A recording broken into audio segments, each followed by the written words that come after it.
नमस्कार दोस्तों, stock market में बीएससी में कई स्टॉक ऐसे हैं बहुत रिटर्न देते हैं, लेकिन लोगों को कई बार पता नहीं चलता। एक स्टॉक है मारडा insulate.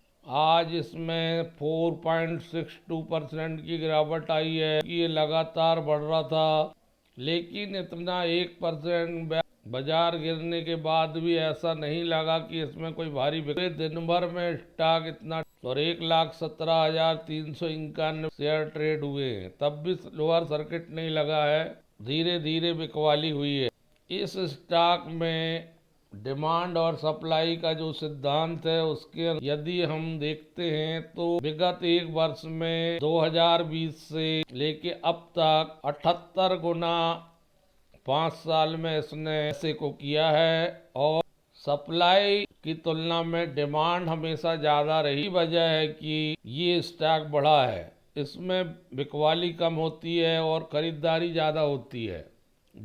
Demand and supply ratio में डिमांड ज़्यादा है, अर्थात इन्वेस्टर ट्रेडर की रुचि ज़्यादा है, इसलिए 78 गुना पैसा हो गया इसमें। और 5 साल में 5 गुना पैसा हो गया, 458%। एक साल में ही 144%, 6 महीने में 118%, एक महीने में 30%, और विगत 5 दिनों से ये कमजोर हुआ है। इस स्टॉक में नज़र रखना चाहिए, जितने नीचे मिल जाए उतना अच्छा है, लेकिन ऐसे स्टॉक में फंसने के चांसेस कई बार ज़्यादा रहते हैं। अगर ऊपरी लेवल पे कोई इसको लेगा तो वो फंस और फिर लगातार लोअर सर्किट का सामना उसको करना पड़ सकता है और नुकसान हो सकता है। इसलिए एक स्ट्रिक्ट स्टॉप लॉस क्रिएट करना ही होगा, अदरवाइज ऐसे स्टॉक को अवॉइड करके 78 गुना बढ़ने के बाद लेने का रिस्क बढ़ जाता है। मीडियम दर्जे की कंपनी है, 1540 कर्मचारी हैं। इंसुलेटर तो और भी कंपनियां बनाती होंगी, लेकिन जर्मनी की सीमेंस कंपनी से इसका कोलैबोरेशन हो जाने के कारण स्टॉक को महत्व मिला है। पोर्सिलेन इंसुलेटर मैन्युफैक्चरर में ये बड़ा निर्यातक है और निर्माण भी करती है। पी बहुत कंट्रोल में है, अभी भी 19-20 के आसपास है। 1236 करोड़ का मार्केट कैप है।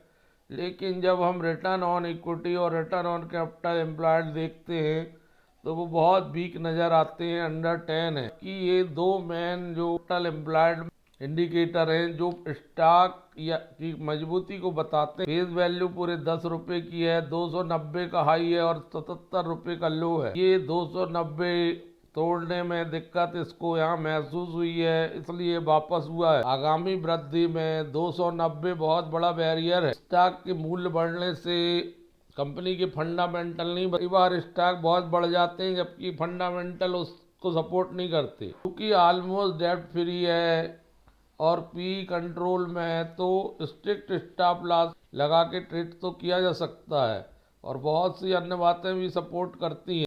पोर्सिलेन इंसुलेटर का भारत में निर्माण और निर्यात इसका मेन काम। जो हैलो पोर्सिलेन इंसुलेटर होता है उसका उपयोग ट्रांसफार्मर में होता है, सर्किट ब्रेकर्स में होता है। सॉलिड कोर पोर्सिलेटर जो होता है वो ट्रांसमिशन और वितरण लाइन। लॉन्ग रोड इंसुलेटर जो है वो उच्च वोल्टेज ट्रांसमिशन लाइनों के लिए होता है। बिजली रेलवे इंसुलेटर सॉल्यूशन भी प्रदान करती है कंपनी, और इंजीनियरिंग प्रोक्योरमेंट और कंस्ट्रक्शन की परियोजनाओं में भी काम। इसके अलावा कंपनी का एक दूसरा व्यापार भी है, दूसरी व्यापारिक इकाई है जिसका नाम है, जो टेक्सटाइल सेगमेंट में काम टेरी टॉवल्स बनाती है। विद्युत उपयोगिताओं, रेलवे, ओरिजिनल इक्विपमेंट कंपनियों और इंजीनियरिंग प्रोक्योरमेंट कंस्ट्रक्शन ठेकेदारों को ये अपने अप्लायंस प्रदान करती है और विदेशों में भी निर्यात करती है। कि प्रोडक्शन कैपेसिटी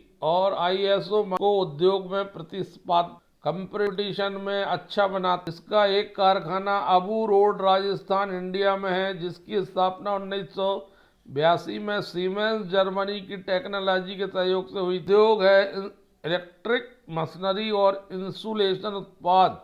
Q3 FY23 का रिजल्ट इसको सपोर्ट कर रहा है। तो कंसोलिडेटेड रूप से 199 करोड़ की इनकम, जो पिछले साल क्वार्टर में 176 थी, जो पिछले साल इसी अवधि में 124।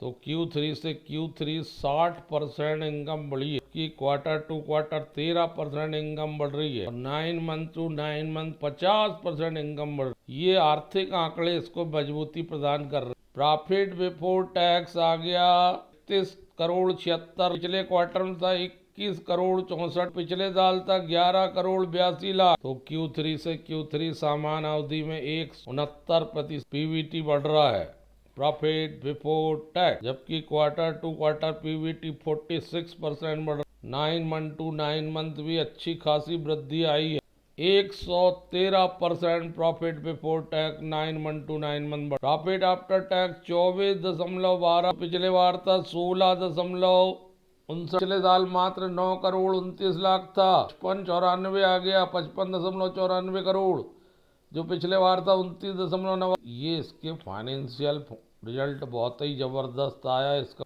Q2Q 45% बढ़ रहा नेट प्रॉफिट, से Q3 160% बढ़ रहा net profit, 9 month to 9 month 87% बढ़ रहा नेट, ₹5.12 आ गया EPS, जो पिछले क्वार्टर मात्र ₹3.52 था, जो पिछले साल ₹1.97, लगभग 200% बढ़ गया नेट Q3 से Q3, और ₹11.87 9 महीने का जो ₹6 था, लगभग 90% बढ़ गया नेट। बहुत बढ़िया फैंटास्टिक ऑसम रिजल्ट है। Q3 में 20 करोड़ 57 लाख EBITDA, बार आ गया 17.44 EBITDA मार्जिन, जो पिछले बार था 11.50, ₹6 से भी ज्यादा बढ़ के आया है EBITDA मार्जिन।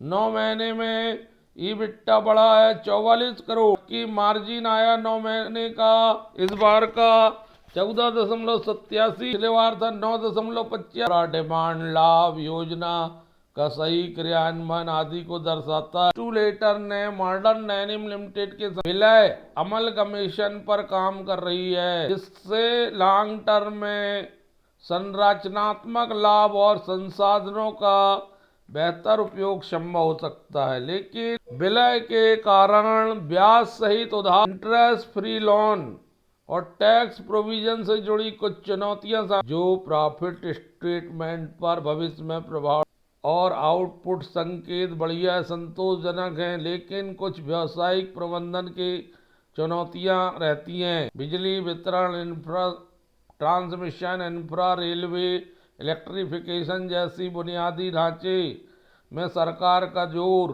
का लाभ मॉडर्न रेगुलेटर को मिल सकता है, और इसका मार्केट का विस्तार का अवसर देता है। वैश्विक इलेक्ट्रिफिकेशन इंसुलेशन सामग्री की बाजार में निरंतर वृद्धि संभावनाएं छिपी हैं, और ऐसे उत्पादों की मांग बढ़ते रहने की संभावना। बात सत्य है कि पिछले 5 सालों में कंपनी के शेयर प्राइस ने बहुत शानदार ग्रोथ दिखाया। हमेशा मार्केट में जोखिम और वेरिएबल वोलेटिलिटी से सावधानी बरतने की निवेशक आवश्यकता रहती है। दोस्तों, ये वीडियो कैसे लगा, फीडबैक दीजिए। धन्यवाद।